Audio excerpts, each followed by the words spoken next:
What's up guys, DwkVideos. If you are new to my channel, I make military content, put it on the internet for you to enjoy. If you want, my social media links will be in the description down below. Please, please, please go hit that notification bell next to the subscribe button because YouTube doesn't like to recommend some videos for some reason. Who knows? Anyway, here are the top 5 things I've learned about being in the military for 5 years. Actually like 5 years and some change now, so this video is a little bit overdue. So pretty much backstory.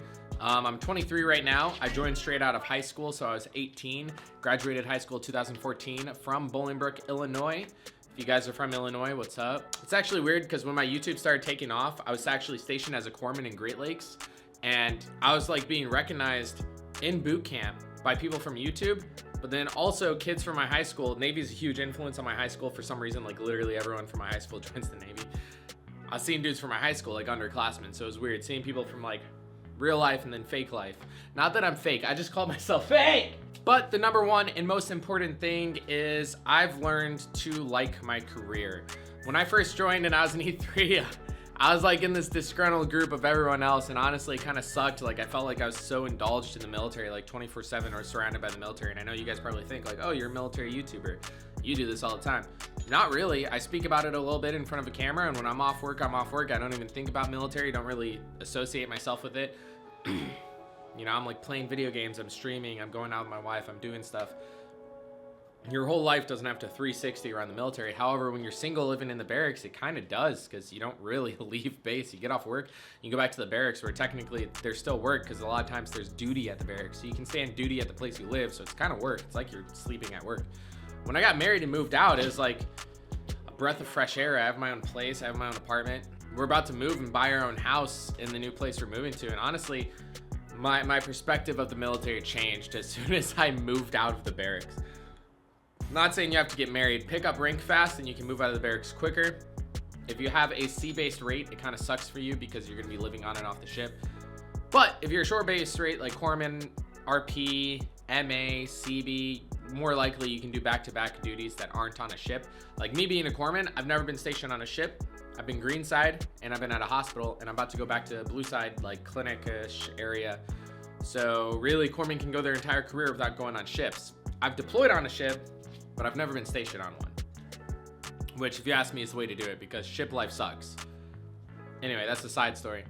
But yeah, my perspective on the military changed as soon as I moved out. Number one thing I learned, judging a book by its cover because you're surrounded by it.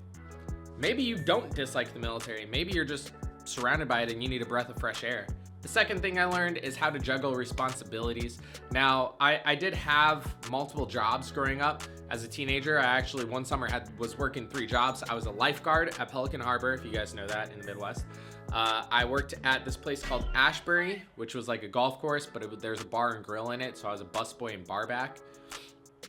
And I worked for this place called Mrs. T's Pizzeria, which was really just a bar with a fucking pizza oven with some really old lady grilling up pizzas and then giving it to me in my tank top saying, deliver it to this house. And I'd be like,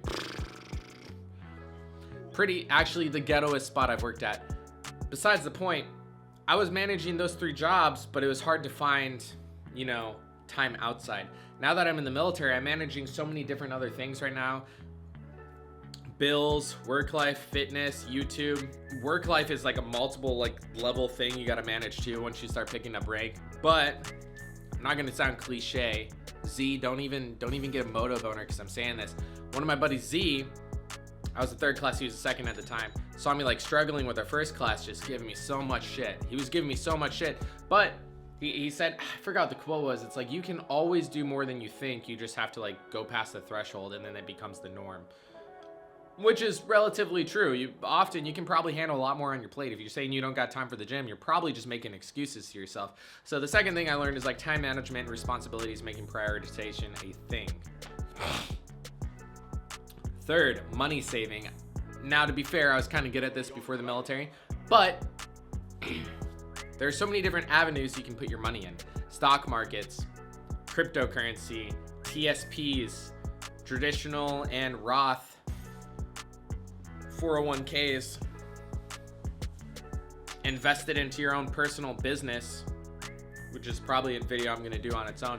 There's so many avenues you can make your money work for you instead of you just stockpiling it in a savings account. I know when I was younger, I would stockpile everything into a savings account. There really isn't much interest in a savings account. If you're brand new to the military, I highly suggest taking almost all your paycheck and putting it in savings. Have enough for your car, don't buy a new car, buy a beater, have enough for food, and still go out and have, fun, but don't spend loads and loads of money. Tons of like E3s in the military get in debt, which makes no sense. You are making way more than you need to live. Food, housing, medical bills, everything's free. If you're in debt, you're doing something wrong. So the third thing was managing my money. Now I have like 40 to 50K kind of just stashed aside, which is great. Because as you guys know, I've kind of leaked this on my Twitch streams when I'm playing video games.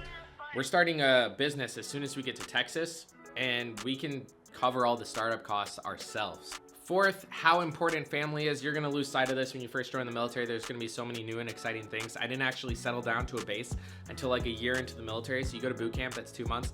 Then you go to your A school. There's probably a wait up class period. I went to Fort Sam Houston because I'm a corpsman.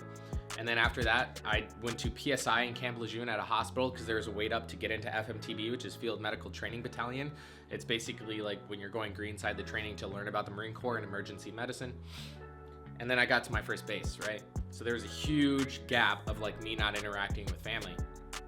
And you don't notice it because there's so many cool, new, exciting things in your life.